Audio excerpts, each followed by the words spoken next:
मेरी पार्टी में शुरुआत उन्होंने ही किया है। आज़ादी के बाद से महिलाओं को इतना बड़ा बड़ा सम्मान और पद में रखा। राष्ट्रपति से लेकर प्रधानमंत्री फिर लोकसभा अध्यक्ष भी कांग्रेस ने ही महिलाओं को सम्मान दिया है। मेरा सौभाग्य है कि दोबारा मेरे को राज्यसभा सदस्य के रूप में नॉमिनेट किया। उन सभी शीर्ष नेतृत्व को मैं बहुत बहुत आभार व्यक्त करती हूँ और धन्यवाद देती हूँ। नहीं, भाजपा ने एक पोस्ट किया था, तंज कसा था कि आप सोनिया गांधी के जो संकट का समय था उस समय आप उनकी बहुत करीब थी, बहुत साथ में थी, और इसका प्रतिफल आपको मिला है कि फिर से आपको एक बार दोबारा मौका मिला है। देखिए, हमारे नेता हैं, हर कोई, हम तो एक कार्यकर्ता हैं। अब हमेशा हाउस आती हैं, हम रहते हैं साथ में। जो छत्तीसगढ़ का कोटा है, छत्तीसगढ़ के विकास के लिए, छत्तीसगढ़ की प्रगति के लिए और छत्तीसगढ़ की जनता के लिए मैंने हमेशा जब भी मौका मिला है पार्लियामेंट में उठाया है और इसी तरह आगे भी उठाते रहूंगी। राज्यसभा सदस्य और वर्तमान में कांग्रेस की ओर से राज्यसभा के प्रत्याशी फूलो देवी नेताम जी आज हमारे यहाँ उपस्थित है, हमारे बीच उपस्थित है। आज महिला अंतर्राष्ट्रीय दिवस है, जैसे कि आप जानती हैं महिला अंतर्राष्ट्रीय दिवस है। महिलाओं को क्या संदेश देना चाहेंगे, और आपकी पार्टी में जो महिलाओं की स्थिति है, आपको भी पहले राज्यसभा सदस्य चुनी गई, फिर दोबारा आपको मौका मिला, तो आपकी पार्टी में महिलाओं को जो महत्व दिया जा रहा है उसको लेकर आप क्या संदेश देना चाहते हैं? आज अंतर्राष्ट्रीय महिला दिवस के उपलक्ष्य में हमारे देश के सभी बहनों को बहुत बहुत हार्दिक बधाई और शुभकामनाएं देती हूँ। आपने पूछा कि आपके पार्टी में महिलाओं को क्या भूमिका देते हैं। मैं बता दूं कि मेरी पार्टी में शुरुआत उन्होंने ही किया है। आज़ादी के बाद से महिलाओं को इतना बड़ा बड़ा सम्मान और पद में रखा। राष्ट्रपति से लेकर प्रधानमंत्री फिर लोकसभा अध्यक्ष भी कांग्रेस ने ही महिलाओं को सम्मान दिया है। इसके साथ साथ वार्ड से लेकर एक पंचायतों से लेकर पूरे प्रदेश में, प्रदेश से लेकर राष्ट्रीय लेवल में महिलाओं को काम करने का मौका मिला। निश्चित तौर पर एक ईमानदारी के साथ, कर्तव्य निष्ठा के साथ महिलाएं देश को भी चलाई हैं। आज महिलाएं कहीं पे पीछे नहीं हैं, हर जगह महिलाएं आगे रहती हैं। इतना बड़ा सम्मान हमारी पार्टी ने दिया है। जब राज्यसभा सदस्य राज्यसभा में किसको भेजा जाए इसको लेकर मंथन चल रहा था, बहुत सारे नाम थे।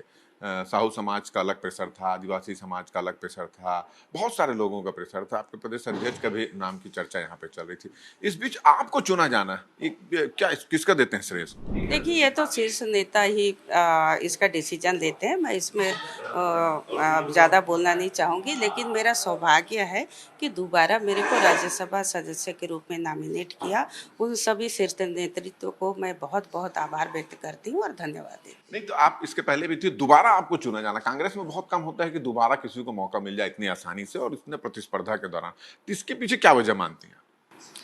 मैं केवल यही कहूँगी कि इसका चुनाव हमारे शीर्ष नेतृत्व ही निर्णय लेते हैं, और यही कहूँगी कि मेरा सौभाग्य है कि दोबारा हमें राज्यसभा सदस्य के रूप में लिया गया है। मैं बहुत धन्यवाद देती हूँ। पिछले दिनों भाजपा ने एक पोस्ट किया था, तंज कसा था कि आप सोनिया गांधी के जो संकट का समय था उस समय आप उनकी बहुत करीब थी, बहुत साथ में थी, और इसका प्रतिफल आपको मिला है कि फिर से आपको एक बार दोबारा मौका मिला है। देखिए, हमारे नेता हैं, हर कोई, हम तो एक कार्यकर्ता हैं। अब हमेशा हाउस आती हैं, हम रहते हैं साथ में। कौन सी बड़ी बात? ऐसी कौन सी चीज थी जो अपने पिछले कार्यकाल में आप नहीं कर पाई छत्तीसगढ़ के लिए? छत्तीसगढ़ के कौन से मुद्दे थे जिनको आप नहीं उठा पाई, या इस बार कौन से मुद्दे रहेंगे जिनको आप उठाएंगे बड़ी प्रमुखता से? क्योंकि हर बार भारतीय जनता पार्टी के प्रत्याशियों का कहना है, भारतीय जनता पार्टी के नेताओं का कहना है कि कांग्रेस के जो राज्यसभा सदस्य हैं वो बहुत प्रमुखता के साथ छत्तीसगढ़ के मुद्दों को उठाते नहीं है। इस तरह के आरोप आपके ऊपर लगते रहे, तब कैसा इसका जवाब देंगे आप? राज्यसभा का रिकॉर्ड उठा के देखिए, चाहे उपस्थिति में हो, चाहे सदन के बिल पे चर्चा हो, स्थगन लाए होंगे उस पे हो, जब भी मौका मिला है निश्चित तौर पर मैं भाग ली हूँ। 0 ओवर हो, स्पेशल मेंशन हो, क्वेश्चन हो, 6 साल में उपस्थिति के आधार पर लगभग औसत के अनुसार 200 क्वेश्चन आना चाहिए, तो मैं 475 क्वेश्चन लगाया है मैंने।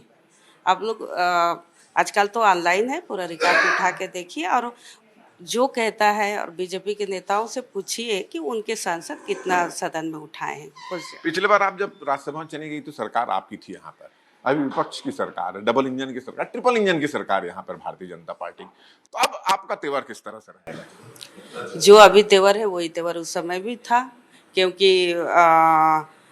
जो छत्तीसगढ़ का कोटा है, छत्तीसगढ़ के विकास के लिए, छत्तीसगढ़ की प्रगति के लिए और छत्तीसगढ़ की जनता के लिए मैंने हमेशा जब भी मौका मिला है पार्लियामेंट में उठाया है और इसी तरह आगे भी उठाते रहूंगी। चलिए, ये बोला जाता है कि भारतीय जनता पार्टी ने जब अपनी ओर से एक महिला प्रत्याशी घोषित किया, लक्ष्मी वर्मा, उसके बाद पार्टी ने अचानक निर्णय लिया कि आपको प्रत्याशी बनाया जाए, ऐसा कुछ है क्या?